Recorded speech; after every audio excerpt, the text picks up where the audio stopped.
The last of the four Gospels to be written is John, probably written around 100 or 110 CE. Compared to the other three, John is different. Think of it this way. The Synoptic Gospels. The Gospels of Mark, Matthew, and Luke are called synoptic, which means they share a common vision of Jesus. With John, this whole thing is so obviously a literary creation. Jesus in the Gospel of John does not sound like he does in the other Gospels, and all the characters in John sound the same way. Like you're watching a Woody Allen movie, everybody's talking like Woody Allen in it because he wrote everybody's part. And so it's obvious this is not anybody's recollection. instead of telling everyone to keep the stories about his miracles a big secret, He might as well have on a t-shirt, "I am God," written in big letters. And you have to wonder, well, didn't they have blasphemy laws then? Why wasn't he stoned to death 5 minutes out of the gate? The woman saith unto him, I know that Messiah cometh, he that is called Christ. When he is come, he will declare unto us all things. Jesus saith unto her, I that speak unto thee am he. John 4:25. I and my Father are one. John 10:30. John's Gospel contains no parables, no Last Supper, no Sermon on the Mount. But it's the only one with Jesus raising Lazarus from the dead. And it's the most anti-Semitic of the Gospels. As for the second coming, as far as John's concerned, it's happening right now.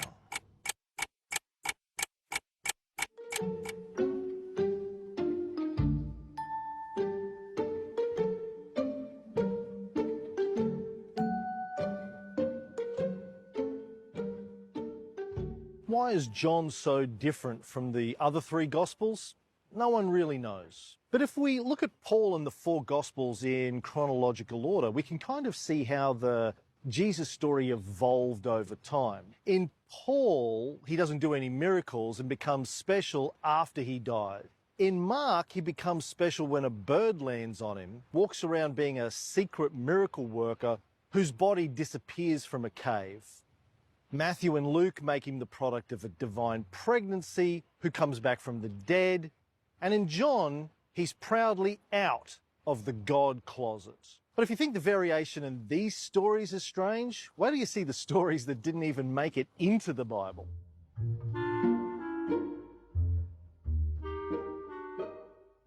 So one of the things that many Christians don't know is that in addition to the four canonical Gospels, there's a number of other early Christian Gospels out there. Canonical means approved by the Vatican. In the early centuries, there were some fairly significant Christian factions, the Ebionites, the Marcionites, and the Gnostics, and they all had pretty different ideas about who Jesus was. Their Gospels were all destroyed by imperial decree around 400 CE. However, but the wonderful thing that happened in 1945 is there was the discovery of 12 codices, 12 ancient leather books found in a jar in Nag Hammadi in Egypt. Some of them, and the ones that I love the most, are infancy Gospels. So stories about Jesus's birth and childhood. And one of the most interesting of these is a text that is generally known as the Infancy Gospel of Thomas. And what this text seeks to do is say, what would Jesus have been like as a child? If he's a divine being, which this text believes him to be, if he's a divine being from the beginning, he's got all this miraculous power, what does a kid like that look like? According to the Infancy Gospel of Thomas, it's not a pretty picture. one story in the Infancy Gospel of Thomas says that when Jesus was 5 years old, he was sitting by a pool of water making clay sparrows which were coming to life, and when another kid came and messed with his pool of water, Jesus cursed him and he withered up and died. He's basically a little supervillain.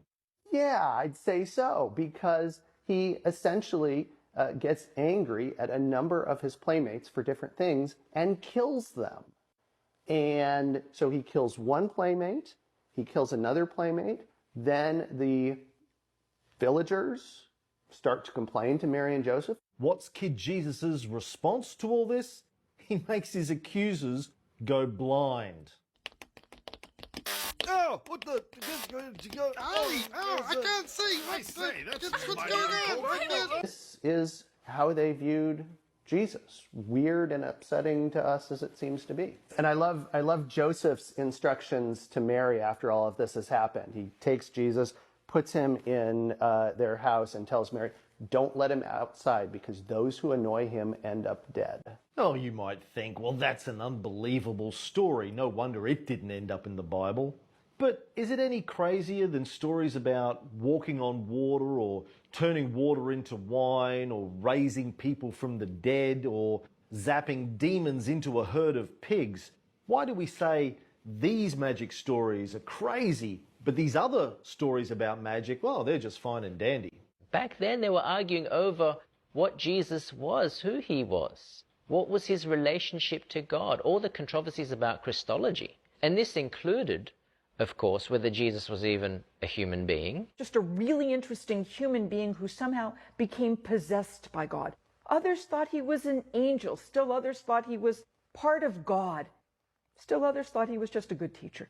They didn't know. One of the really big early Christian factions, the Ebionites, might have closely resembled the original Christians, Team Peter.